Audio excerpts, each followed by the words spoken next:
भारत के उत्तराखंड राज्य में हिमालय पर्वत की गोद में केदारनाथ मंदिर 12 ज्योतिर्लिंग में सम्मिलित होने के साथ ही 4 धाम और पंच केदार में से भी एक है।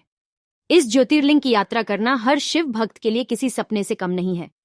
उत्तरी हिमालय की तलहटी में बसे इस क्षेत्र में हालांकि लोग धार्मिक आस्था के कारण आते हैं, लेकिन हिमालय की बर्फीली चोटियों का नैसर्गिक सौंदर्य और मंदाकिनी नदी की कलकल ध्वनि यात्रियों का मन मोह लेती है।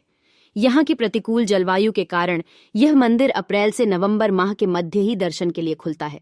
यहाँ तक अगर आप इस वीडियो को देख रहे हैं तो पूरी वीडियो को जरूर देखिएगा ताकि आप केदारनाथ की पूरी कथा सुनने का आनंद उठा सकें और साथ में केदारनाथ की यात्रा करने का फल पा सकें। धार्मिक दृष्टि से देखें तो केदारनाथ की बड़ी महिमा है। उत्तराखंड में बद्रीनाथ और केदारनाथ ये 2 प्रधान तीर्थ हैं। दोनों के दर्शनों का बड़ा ही महत्व है। शास्त्रों के अनुसार जो व्यक्ति केदारनाथ के दर्शन किए बिना बद्रीनाथ की यात्रा करता है उसकी यात्रा निष्फल जाती है। केदारनाथ का वर्णन स्कंद पुराण एवं शिव पुराण में भी मिलता है। यह तीर्थ भगवान शिव को अत्यंत प्रिय है। जिस प्रकार कैलाश का महत्व है उसी प्रकार का महत्व शिव जी ने केदार क्षेत्र को भी दिया है। इनके दर्शन पूजन करने पर सभी प्रकार के कष्टों से मुक्ति मिलती है एवं मनुष्य की समस्त मनोकामनाएं पूर्ण होती हैं। सनातन धर्म की आस्था के अनुसार केदारनाथ धाम को ऊर्जा का बड़ा केंद्र माना जाता है। हे केदारनाथ बाबा, मेरी आपसे एक ही प्रार्थना है कि जो भी इस वीडियो को पूरा देखे उसकी सारी मनोकामना को पूरी कर दीजिएगा। भगवान शिव का यह मंदिर 85 फुट ऊंचा, 187 फुट लंबा और 80 फुट चौड़ा है। मंदिर में मुख्य भाग मंडप और गर्भगृह के चारों ओर प्रदक्षिणा पथ है। बाहर प्रांगण में नंदी बैल वाहन के रूप में विराजमान है। कार्तिक पूर्णिमा के दिन मंदिर में स्थापित शिव प्रतिमा को उखीमठ में ले जाया जाता है। केदारनाथ पहुंचने से पहले गौरीकुंड में स्नान का विधान है। गौरीकुंड के अलावा केदारनाथ में शिवकुंड, रेतकुंड, हंसकुंड, उद्दीकुंड आदि हैं। भैरवनाथ जी के मंदिर की भी यहाँ बहुत मान्यता है। हर साल इन्हीं की पूजा के बाद मंदिर के कपाट खोले और बंद किए जाते हैं। मान्यता है कि मंदिर के पट बंद होने पर भैरव जी इस मंदिर की रक्षा करते हैं। मंदाकिनी नदी के किनारे बसा केदारनाथ मंदिर का 6 वर्ष पूर्व आई प्रलय के बाद बचना किसी चमत्कार से कम नहीं है। इस प्रलय रूपी विनाश में सब कुछ ध्वस्त हो गया था। केदारनाथ मंदिर के पीछे पानी के वेग के साथ आई एक बड्ढी चट्टान इस तरह कवच बनी रही कि मंदिर की एक ईंट को भी नुकसान नहीं हुआ। मंदिर को बचाने वाली इस शिला का नामकरण भीमशिला के रूप में किया गया। केदारनाथ जाने वाले सभी भक्त इस शिला की भी पूजा अर्चना करते हैं। यह शिला मंदिर के परिक्रमा मार्ग के बिल्कुल पीछे है।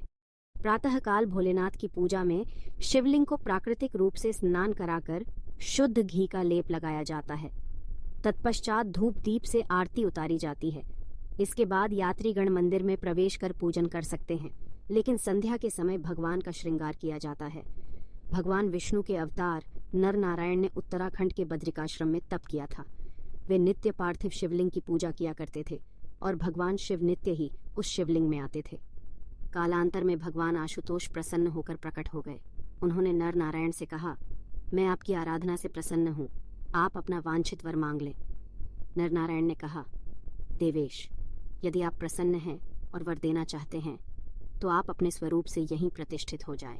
पूजा अर्चना को प्राप्त करते रहें एवं भक्तों के दुखों को दूर करते रहें। उनके इस प्रकार कहने पर ज्योतिर्लिंग रूप से भगवान शंकर केदार में स्वयं प्रतिष्ठित हो गए। तदंतर नर नारायण ने उनकी अर्चना की और उसी समय से वे वहां केदारेश्वर के नाम से विख्यात हो गए।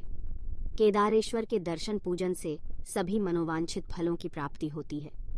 केदारनाथ में भगवान शंकर का नित्य सानिध्य बताया गया है और यहाँ के दर्शनों की बड़ी महिमा गाई गई है। एक अन्य कथा के अनुसार महाभारत के युद्ध में विजयी होने पर पांडव भ्रातृहत्या के पाप से मुक्ति पाना चाहते थे।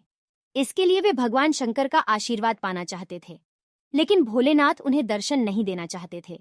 भगवान शंकर के दर्शन के लिए पांडव काशी गए, पर वे उन्हें वहां नहीं मिले। वे लोग उन्हें खोजते हुए हिमालय तक आ पहुंचे। भगवान शंकर पांडवों को दर्शन नहीं देना चाहते थे, इसलिए वे वहां से अनृत ध्यान होकर केदार में जा बसे। दूसरी ओर पांडव भी अपनी प्रतिज्ञा के पक्के थे। वे उनका पीछा करते करते केदार पहुंच ही गए। भगवान शंकर ने तब तक बैल का रूप धारण कर लिया और वे अन्य पशुओं में जा मिले, लेकिन पांडवों को संदेह हो गया था। भीम ने अपना विशाल रूप धारण कर 2 पहाड़ों पर पैर फैला दिए। अन्य सब गाय बैल तो निकल गए, पर शंकर जी रूपी बैल पैर के नीचे से जाने को तैयार नहीं हुए। भीम बलपूर्वक इस बैल पर झपटे, लेकिन बैल भूमि में अंतर्ध्यान होने लगा। तब भीम ने बैल की त्रिकोणात्मक पीठ का भाग पकड़ लिया। भगवान शंकर पांडवों की भक्ति, दृढ़ संकल्प देखकर प्रसन्न हो गए। उन्होंने तत्काल दर्शन देकर पांडवों को पाप मुक्त कर दिया। उसी समय से भगवान शंकर बैल की पीठ की आकृति पिंड के रूप में श्री केदारनाथ में पूजे जाते हैं।